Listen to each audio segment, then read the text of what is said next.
Hello all, and welcome to week 5 Community Health. Let's get started. First, I'll share my screen, and we're going to start with chapter 8, Environmental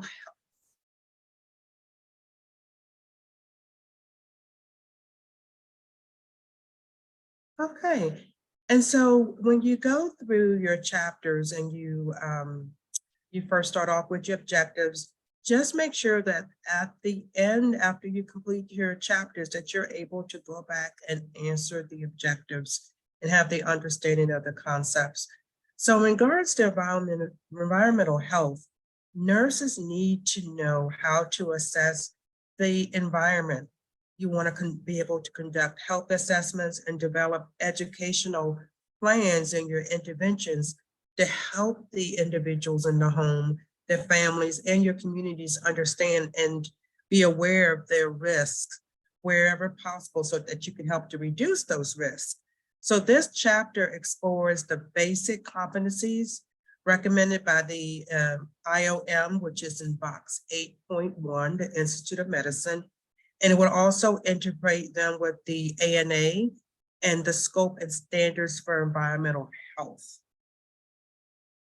So your environmental health sciences definitions that you want to be aware of: toxicology is the basic science that studies the health effects associated with chemical exposures. And a lot of times as you go through your readings, it's just a matter of memorizing definitions, really and truly.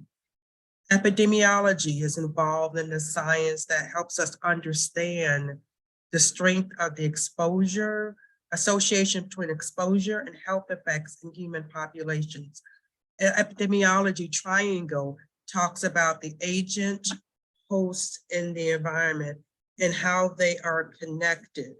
So it's a multidisciplinary approach, including nursing competencies. So in addition to toxicology and epidemiology, some earth sciences also help explain how pollutants travel in air and water and soil. Geologists are involved, you have meteorologists that are involved, chemists all contribute to information to help you understand and help us understand how and when humans may be exposed to hazard chemicals, radiation, such as radion, biology, and contaminants. So the public health field also depends on food safety specialists, sanitarians. There are many disciplines involved, is what the bottom line is. So climate change has been a hot topic in the world today. So according to the World Health Organization, climate change is a significant and emerging threat to public health. There's changes in the way changes are in the way that we must look at how to protect our vulnerable populations to these changes that's occurring, being our children, our elders, and those with chronic conditions and our minority communities that we talked about in previous chapters, and how to keep them as safe as possible from what's going on occurring around them. The largest risk will impact the populations currently mostly affected by climate and climate change. So environmental health assessment, when in the homes, the air, water, land, food, the point of sources and non-point sources that's covered in your chapters. You'll read about fracking laws, Clean Air Act, Superfund sites, in regards to environmental health. And so when we move into the right to know laws, basically that means that you as the public has a right to know about hazards and chemicals in the environment. Risk assessment is where those involved in environmental health, there's a process where they determine the probability of a health threat with an exposure in your area. They assess the risk in children and pregnant women who are one of the most vulnerable to environmental health concerns. So when talking about reducing those environmental health, you want to be able to apply the principles of disease prevention. risk communication, the right information to the right people at the right time, ethics, essential for making those ethical decisions regarding environmental health. We want to make sure that we're working with our governmental environmental protections to enforce those standards and regulations that protects the environment and those that are exposed to environmental concerns. And as nurses, we have the responsibility to inform our public, the folks that we protect and take care of, and to be aware and be advocates for those and the consumers, those in the communities, especially as a population health nurse or public health nurse, writing letters, participating and being active and involved in the community. So in regards to environmental justice and environmental health disparities, certain environmental health risks disproportionately affect poor people and people of color in the United States.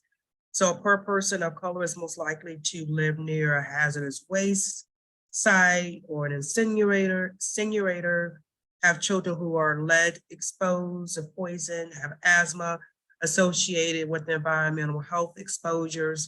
So there are different laws and acts, and that's listed here for you on the slide, just to be aware of.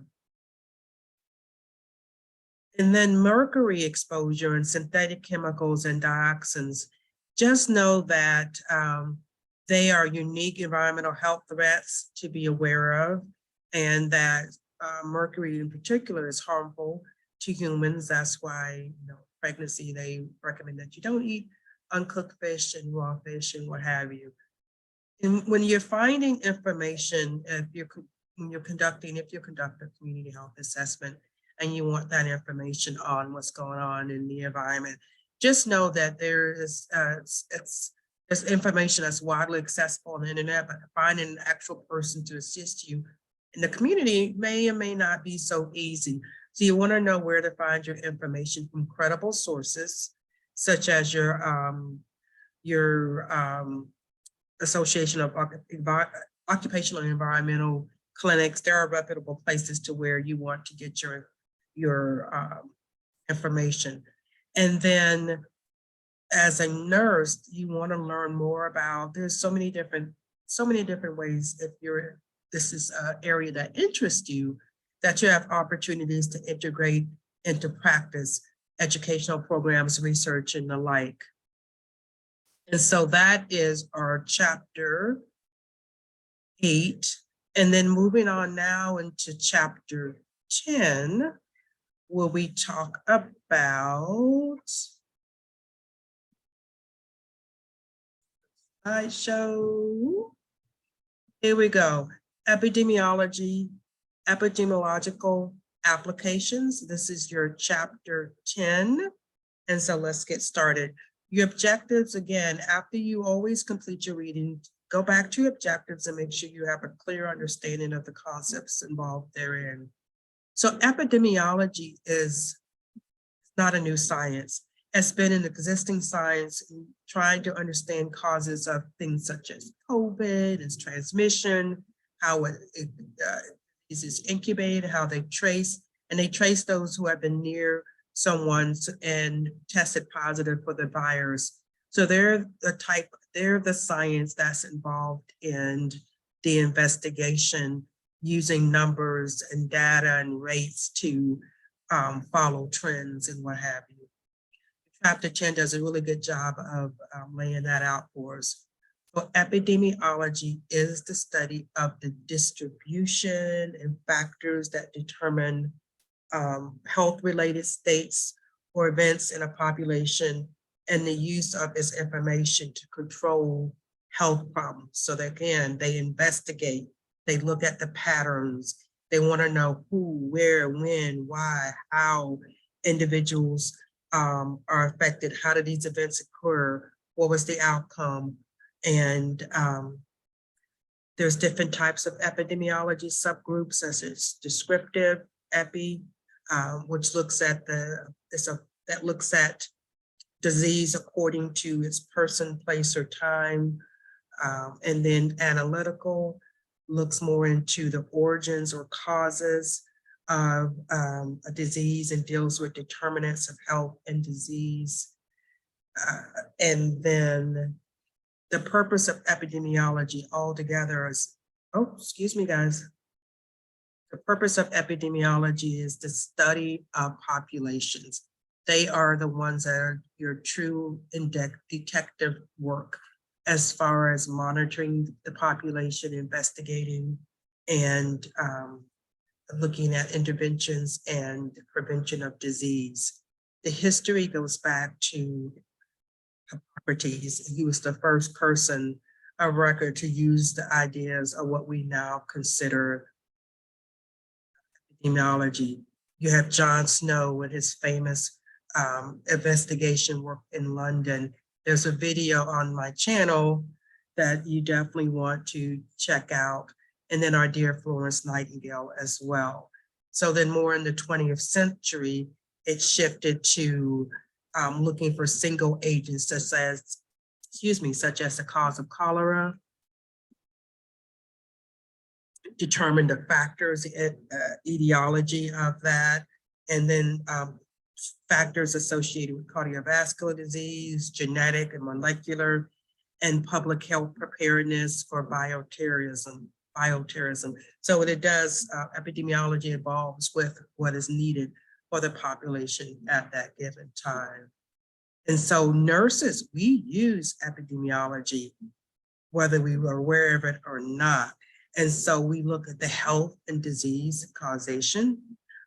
It helps us to establish a baseline when we're trying to assess and identify problems, and then looking at trends and what have you. As a public health nurse, I use public epidemiology on a daily basis. And so your basic concepts of epidemiology, you want to review your page 173, review everything, and making sure that you have an understanding of morbidity, which refers to the incidence of illness or disease in a population. It's a measure of the health of a population and often used in public health to track changes, rates, and risk. You want to make sure you have an understanding of those terms as well. You want to know that the incidence or your new cases, and then your proportions, prevalence is existing case. And again, a lot of times this is just a matter of memorizing the terms that are listed. Prevalence and proportion measures the existing cases of disease and is affected by factors that influence risk. It may sound all complicated, but it's just a matter of getting a clear understanding of what's the difference between one over the other and what do they measure. Your attack rate is the proportion of persons who are exposed to an agent and develop the disease, and mortality rates, in particular infant mortality rates, are indicative of the health of a community. Just think of the number of new humans that are born if the rate is low compared to, let's just say, the death rates. So infant mortality rate is always importance when it comes to looking at the community's health overall, population health overall. And then you're looking at the epidemiologic triangle, your agent, host, and environment. The changes in one of the elements of the triangle can influence the occurrence of disease by increasing or decreasing a person's risk. So just know that and have an understanding. The web of causality is simply looking at any associations between complex relationships, looking to see if it's actually mutual or if there's a relation between the two. Again, it's mostly memorizing definitions on page 177, along with your ecological model. Levels of prevention, we know our primary, we know our secondary, we know our tertiary. If not, review it and commit it, because it will always be a part of your community health, population health world. Primary, secondary, tertiary. Surveillance can be active or passive in nature. And then your screenings, keep in mind that screening guidelines are always reviewed and revised based on the trends of what's going on. Like a year or so ago, they changed colon cancer screening recommendations from 50 to 45. They saw an increase in incidence of colon cancers. Not sure the exact, but that would make sense, but you want to be up to date on what's recommended, what are the recommended screenings so that you can recommend appropriately for the people that you take care of and serve. Reliability as far as screenings is how precise is that measurement? Is it consistent, repeatable? Is it valid? Validity also reference measures it's a measurement that really measures how you think it is and how exactly measured by sensitivity is specific. Is the measurement really measuring what it's supposed to and exactly? Is it valid? Is it sensitive? Is it specific? Does it have positive predictive values or negative predictive values? Sensitivity, excuse me, guys, quantifies how accurately the test identifies those with the condition or trait. Are they truly positive? Because it is truly positive. Specificity indicates how accurately the test identifies those without the condition. Are they true negatives? Positive predictive values is the proportion of persons with a positive test who actually have the disease. Negative predictive value is the proportion of persons who, with a negative test, who are actually disease-free. Memorization, folks, and understanding the differences between the two. So methods, basic methods in epidemiology, sources of data can be routinely collected data collected for other purposes, or epidemiological data.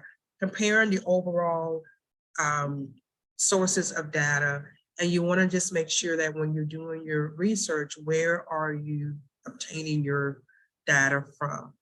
And just making sure it's from a reliable source. You're also going to look at rate adjustment, age adjustment, and direct adjustment and indirect adjustment.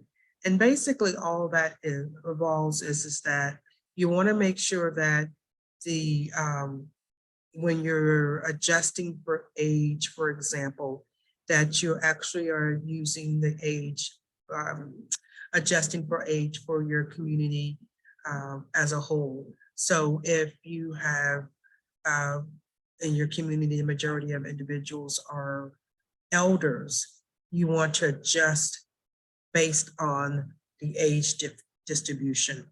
And just review your chapters to really get an understanding of that as well. In research, they will adjust, you'll see age adjustment based on the distribution of age for that population. And then your comparison groups, the comparison groups is to decide if, when you're looking at rate of disease, is a result of a suspected risk factor compared to the exposed group the same as with the unexposed group. So all of this is just, when you're looking at epidemiology, is how you're looking at the data, how you're breaking it down, how you're adjusting it, what are in those terms, when you do look at research articles, will make sense to you moving forward, because you'll remember, oh, age adjustment means this is what they did, and this is why they did it. So it's to have an understanding of how epidemiology affects community health and population health nurses. And then descriptive epidemiology. Descriptive, when I think of it, it provides a picture. It's how things are, how they've been. It's a branch of epidemiology that focuses on describing distribution of health, looking at race, age, sex, education, place, time, trends. It's describing those frequencies and patterns for you. And then analytic